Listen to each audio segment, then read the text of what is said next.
গুৱাহাটীত আজি বন্ধ গ্ৰীণ বাছৰ চলাচল বন্ধ আছে প্ৰায় 100খন গ্ৰীণ বাছৰ চলাচল গ্ৰীণ বাছৰ চালক হেণ্ডিমেনৰ প্ৰতিবাদত বন্ধ কোম্পানীৰ বিৰুদ্ধে শোষণ কৰাৰ অভিযোগ চালক হেণ্ডিমেনৰ অত্যাধিকভাৱে গ্ৰীণ বাছৰ দৈনিক ভাড়া বৃদ্ধিৰ প্ৰতিবাদ এখন গ্ৰীণ বাছৰ দৈনিক ভাড়া সৰ্বাধিক ৭৫০০ টকা নিৰ্ধাৰিত ভাড়া দিব নোৱাৰিলে কৰ্তন কৰে দৰমহা শীঘ্ৰে দৈনিক ভাড়া হ্ৰাস কৰাৰ দাবীৰে এএছটিচিৰ কাৰ্যালয়ত প্ৰতিবাদ দাবী মানি নোলোৱা পৰ্যন্ত বন্ধ থাকিব 100খন গ্ৰীণ বাছৰ চলাচল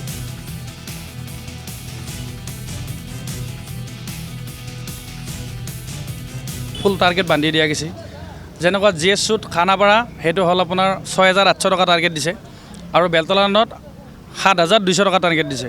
আৰু খানাপাৰাৰ এটা ৰোডত জিএছচুতে হয় আৰু খানাপাৰাৰ পৰা যোনটো মিৰ্জাৰ গাড়ী চলে তাৰে দিছে ৭,৩০০ টকা টাৰ্গেট বান্ধি দিয়াৰ পাছত যিটো আমাৰ চৰকাৰী এছটিচি আছে চৰকাৰী এছটিচিটো কোনো টাৰ্গেট নাই তেখেতে যেনেকুৱা ইচ্ছা সেনেকুৱা আহি যায় কিন্তু আমি বহুত টাইম লাইনত ৰখি লাইনত আহিব লাগে আৰু পিছত আমাৰতো কালেকশ্যন হেমেনখিনি নহয় ৭,০০০ যেনেকুৱা ৬,৮০০ বা ৭,২০০ বা ৭,৩০০ টকা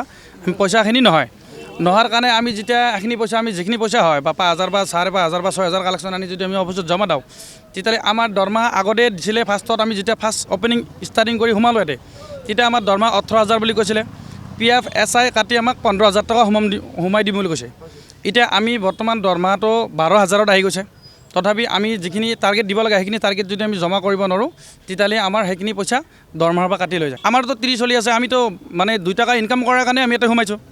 সেই ইনকাম যদি আমি উল্টাকৈ পকেটৰ পৰা দিব লগা হৈ যায় তেতিয়াহ'লে আমি কেনেকুৱা চলিম টিকেটৰ যদি আপোনাৰ ৫,০০০ আহে ৫,০০০ নহয় আমাৰ টাৰ্গেট সেইখিনি বান্ধি দিব লাগিব তোমাৰ এইখিনি পইচা দিবই লাগিব ইনফৰমেশ্যন নোহোৱাকৈ মানুহ যদি ঘৰত আহিব পৰা নাই